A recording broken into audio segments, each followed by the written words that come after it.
Shalom علیکم، میں ہوں مختار بن شلو اور ہم آپ کو اپنی خصوصی بائبل کلاس مساحت تورات میں خوش آمدید کہتے ہیں۔ آئیے ہم آج کا واقعہ پڑھتے ہیں اور یہ باتیں آپ کہہ سکتے ہیں تمہید میں تھی۔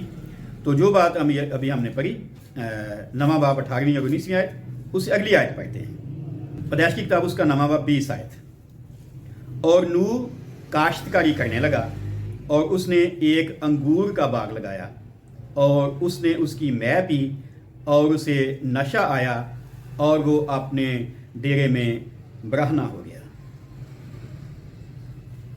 ٹھیک ہے، اور میں نے جان بوجھ کر یہ واقعہ جو ہے الگ کلاس میں ڈسکس کرنے کے لیے منتخب کیا تاکہ ہم اس پہ زیادہ واضح بات کر پائیں۔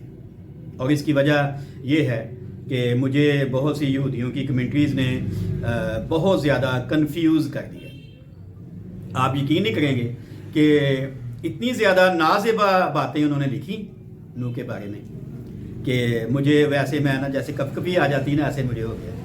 اور میں سوچ رہا تھا کہ اگر ہم اس کو سکپ کر کے آگے چلے جائیں جیسے لوگ کر رہے ہیں کہ ہم ابراہم پر بات شروع کر دیں، تو پھر مجھے پتہ چلا کہ ابراہم تو نوح کی وفات کے 2 سال بعد پیدا ہوا، تو طوفان کے بعد نوح 350 سال جیتا رہا تھا۔ تو 350 سال اور 2 سال اس کا عرصہ ہم کیسے کور کریں گے؟ ہم بے شک کمنٹری ایک طرح سے اپنی طرف سے کر رہے ہیں یا ہم آیت بائت پڑھ رہے ہیں، تو میرے خیال سے یہ بات دیانتی ہو جائے گی، اس لیے میں نے سوچا کہ اس پر ہم آتے ہیں۔ اور مجھے یہ بھی تھا کہ 2 کلاسیں پیچھے ہم نے نوح کے ایمان پر بات کی تھی، تو ایمان کا اتنا بڑا سورما، تو اس کے ساتھ جو باتیں نازیبا طور پہ جوڑ دی گئی، پھر تو میرے لیے بڑی ویسے ناقابل برداشت بات تھی۔ اس لیے میں نے جیسے کہا میں نے دعا بھی کی، حالانکہ پچھلے آپ کو پتہ ہے 15 دن سے میں بڑی اذیت میں ہوں اپنی بی پی کے لو ہونے کی وجہ سے، لیکن خدا کا شکریہ اس نے پھر بولنے کا موقع دیا۔ تو یہاں سے میں نے سوچا کہ ہم بات شروع کرتے ہیں اور دیکھیں گے کہ بائبل کیا کہتی ہے۔ بائبل نے صرف 3 نام پرانے اور نئے عہد نامے میں گنے ہیں جن کو خدا ایک نمونے کے طور پر لوگوں کے سامنے رکھتا ہے۔ یاد ہے نا؟ پہلا کون تھا؟ یہی تھا نوح۔ دوسرا جی نہیں، دوسرا تھا ایوب اور تیسرا دانییل۔ نوح، ایوب اور دانییل۔ تو میں بڑا حیران تھا کہ اتنا بڑا سورما، بے شک ہم اس کے بارے نہیں پڑھتے جیسے ایوب کے بارے پڑھتے ہیں کہ خدا نے شیطان کو چیلنج کر دیا تھا ایوب کے لیے۔ کبھی موقع ہوا تو اس کی زندگی پہ بات کریں گے۔ ویسے میں نے روحانی جنگ کتاب میں اپنی میں جو میں بڑے سالوں سے لکھ رہا تھا، اس میں ایوب کی پوری زندگی کی میں نے تفصیل بیان کی ہے۔ خیر، تو یہاں کیا ہم پڑھتے ہیں جی؟ نوح کیا کرنے لگا؟ کاشتکاری کرنے لگا، اور 100 سال تقریباً ہو گئے جو ہم پشتوں کی بات کر رہے ہیں۔ تو کاشتکاری کے لیے اس نے کیا کیا؟ ایک انگور کا باغ لگایا۔ یہ بات بھی مجھے کنفیوز کر رہی تھی کہ انگور کا باغ ہی کیوں لایا جی؟ کسی اور کا بھی لا لیتا۔ ٹھیک ہے، کیونکہ بعد میں مصیبت بھی آئی ایک طرح سے اس کے لیے، اور لوگ آج بھی جو نہیں جانتے اس کی لائف پہ نازیبا باتیں کرتے ہیں۔ اور پھر میں نے دیکھا، جیسے ہم پچھلی بار دیکھ رہے تھے، آپ کو یاد ہے جوبلی کی کتاب کی آخری بات کیا تھی؟ بولیں نوٹس چیک کریں، کیا تھی؟ عہد۔ اور عہد کے لیے آخری جملہ میں نے بولا تھا، کچھ یاد؟ اس عہد کو کیسے امپلیمنٹ کیا گیا بعد میں شریعت میں، موسیقی شریعت میں، اور کون سی عید بنی اس عہد کے موقع پر جو یہودیوں کے لیے بھی اور مسیحیوں کے لیے بھی بڑی اہم بن گئی؟ عید پینتیکوست۔ پر عید پینتیکوست پہلے یہودیوں کے لیے، اور اس کو ہم ہفتوں کی عید کہتے ہیں۔ اور میں نے بتایا تھا کہ جوبلی کتاب کہتی ہے کہ یہ عہد جو تھا خدا نے بنایا، یہ آسمانی تختیوں میں درج اور مقرر کیا گیا کہ وہ ہر سال اس مہینے میں ہفتوں کی عید منایا کریں، اور خدا کی بزرگی اور تعظیم کے پیش نظر سال بسال اس عید کی تجدید کرتے رہیں۔ اوپر خدا تجدید کرتا ہے جب بارش ہوتی ہے، تو نیچے لوگ کرتے ہیں۔ اور پھر ہم نے پینتیکوست کے والے سے بات کی، تو دوبارہ میں نے رجوع کیا جوبلی کی کتاب سے۔ تو جوبلی کی کتاب کہتی ہے کہ جو انگور کا باغ تھا جو انہوں نے لگایا، یہ بھی خدا کی خوشنودی کے لیے لگایا تھا۔ کیوں؟ کیونکہ اس عید کے موقع پر وہ اپنے پھل خدا کے حضور پیش کرتے ہیں۔ تو اس کا خیال تھا کہ میں یا انگور کا پھل خدا کے سامنے چڑھایا کروں گا۔ اور اگلی بات جو ہم نے پڑھی، جو زیادہ ابھی بہت کنٹروورشل ہے، ہم کوشش کریں گے اس کی وضاحت کریں، اور خدا کا ہمیشہ ہی میں شکریہ ادا کرتا ہوں کہ جو باتیں کنٹروورشل ہوتی ہیں ہمیں ان کے جواب مل ہی جاتے ہیں دیر سے جلدی، جیسے بھی اب بھی مل گیا کہ کیوں ایسا ہوا، اور جب آپ سنیں گے تو ضرور آپ نو کی تعریف کریں گے، اس پہ نازیبا آوازیں نہیں کسیں گے۔ تو کیا آیت پڑھی جی؟ نو کاشتکاری کرنے لگا، اس نے ایک انگور کا باغ لگایا اور اس نے اس کی میں پی۔ میں پہلی بار دنیا میں یہ ذکر آتا ہے کہ انگور کی میں کسی نے پی، پہلی بار، باغ بھی پہلی بار، کیونکہ پہلی زمین تو ختم ہوگی نا، پہلے ذکر بھی نہیں آتا۔ باغ میں ہم پڑھتے ہیں باغ عدن میں کیا ہے، ایک نیکی کا درخت ہے، ایک بدی کا، ایک زندگی کا درخت بھی ہے، اور بھی ہر قسم کے درخت کا ہم پڑھتے ہیں، لیکن انگور کا ذکر نہیں ہم پڑھتے۔ ویسے کیا خیال جی؟ لگایا ہوگا، نہیں لگایا پتہ نہیں، لیکن ذکر نہیں ہے واضح طور پر۔ اور یہاں لکھا ہے الگ سے ذکر ہے باغ لگایا، درخت نہیں باغ لگایا، کافی درخت لگائے ہوں گے۔ تو کیا ہوا، اس نے یہاں واضح نہیں کیا گیا کہ عید کے موقع پر میں پی ہے یا ویسے پی ہے۔ بعد میں جب ہم آگے چلیں گے تو ہم دیکھیں گے کہ یہ میں جو ہے جس کا بھی میں جس کی وضاحت کروں گا، یہ داعیکی کے طور پر بھی گزرانی جاتی تھی خدا کے لیے۔ تو ہو سکتا ہے یہ تہوار کے موقع پہ پی گئی ہو یا ویسے پی گئی ہو، لیکن ابھی جو میں آگے بات کروں گا اس سے واضح ہوگا کہ کیوں ایسا ہوا۔ لکھا ہے اور اس نے اس کی یعنی انگور کے باغ کی میں پی اور اسے نشہ آیا، یہ ترجمہ کیا گیا ہے، نشہ ہوا نہیں کیا گیا، نشہ آیا۔ کیا مطلب ہوا؟ گل کوئی اور ہو گئی ہے بچ، ٹھیک ہے۔ تو ویسے کبھی موقع ملا تو ہم الگ سے میں پر بات کریں گے، کیونکہ ہمارے مسیحیوں کے ساتھ پاکستان میں یہ بات بڑی جڑی ہوئی ہے۔ اور پچھلے دنوں ہمارے ایک دوست ہیں، اس نے مجھے بڑی کوشش کی کہ میں یہ ساری انفارمیشن اسے دوں۔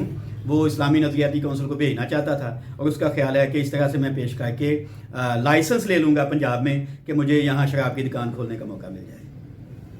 تو میں نے کہا نہیں جناب، میں اس کے لیے آپ کی کوئی ہیلپ نہیں کروں گا، کر سکتا ہوں۔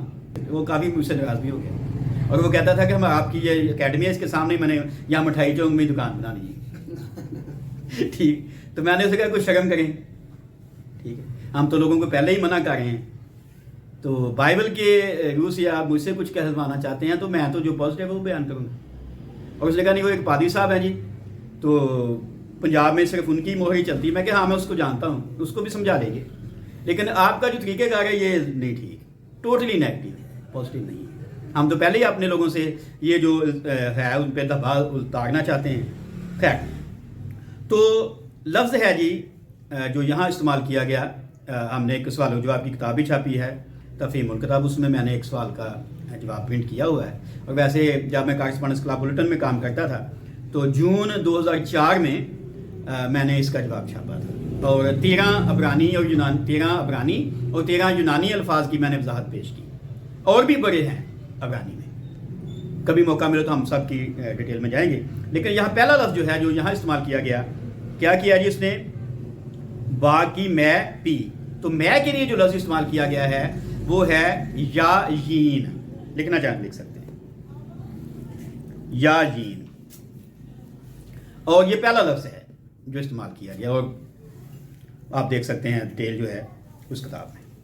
اور یہ میں یاین کیوں زیادہ اس پہ زور دے رہا ہوں، کیونکہ اگلا لفظ جو ہے کہ اسے نشہ آیا، یہ خطرناک بات آ جاتی ہے، کیونکہ یاین پینے سے نشہ نہیں آتا۔ واضح جی؟ یاین جو میں ہے یہ پینے سے نشہ بالکل نہیں آتا۔ آپ ایسے ہی سمجھیں جیسے آپ نے انگور کھائے ہیں، تو آپ انگور ویسے کھا لیں یا ان کو نچوڑ کر رس پی لیں، ایک ہی بات۔ اور نشہ کیوں آ گیا اس کی ہم بعد میں ابھی وضاحت میں آتے ہیں، لیکن تھوڑا سا میں اس کی ڈیٹیل میں جانا چاہتا ہوں کہ کیوں یہ اس نے پی۔ ایک ایسا مرد ایمان کا سورما، اور بعد میں پی کا کیوں مشکل میں آ گیا۔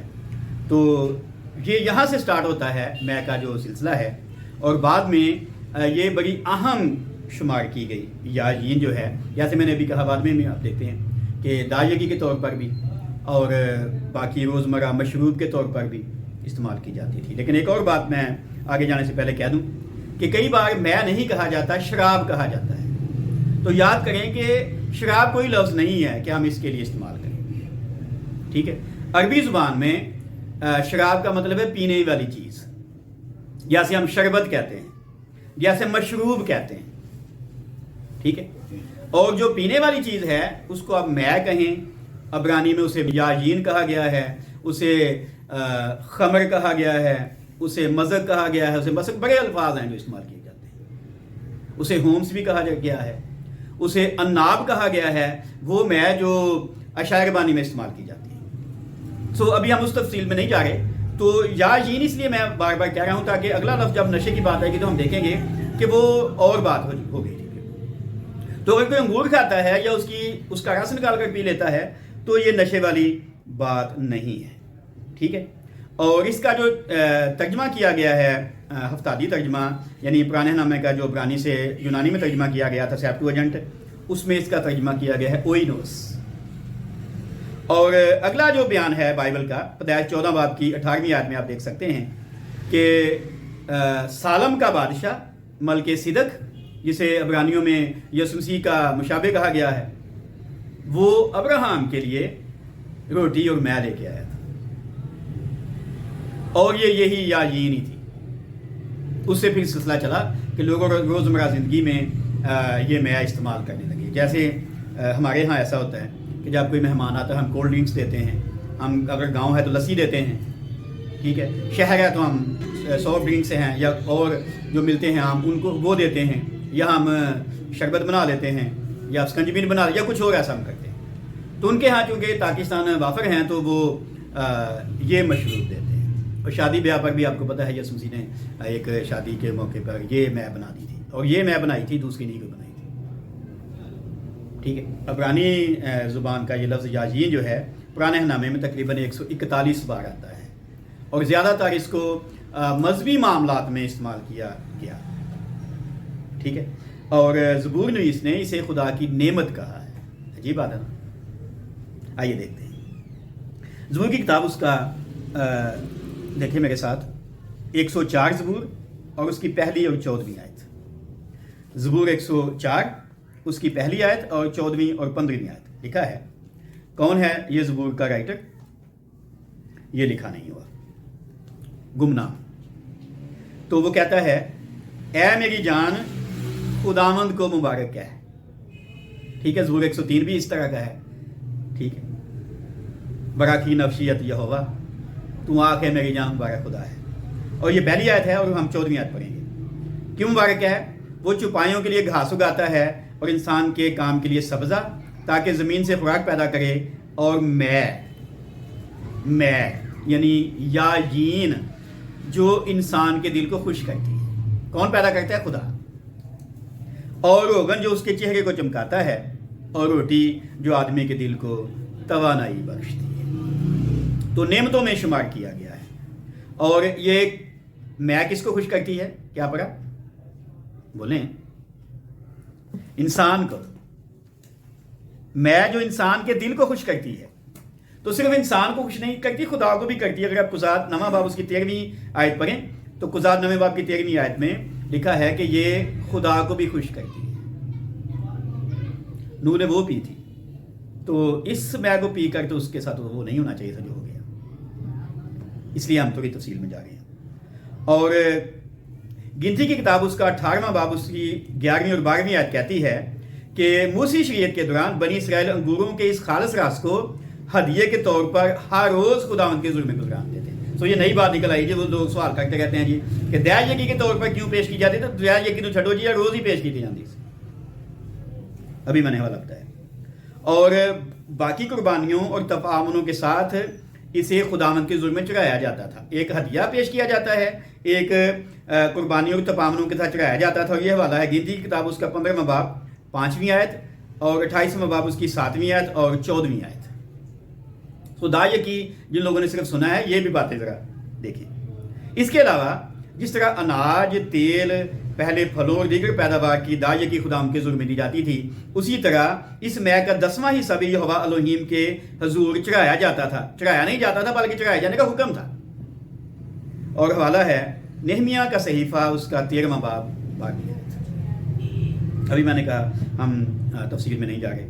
تو اس کے بعد اگلا حوالہ جس پر زیادہ بحث کی جاتی ہے, کبھی ہمیں موقع ملو تو ہم بھی اس کے تفصیل میں جائیں گے, وہ ہے استثناء کی کتاب, اس کا 14واں باب, اس کی 24ویں سے 26ویں آیت, کہ یہ میں پاک اور رزق حلال میں شمار ہوتی تھی اور اسے مول لے کر خدا کے گھر میں نوش بھی کیا جا سکتا تھا.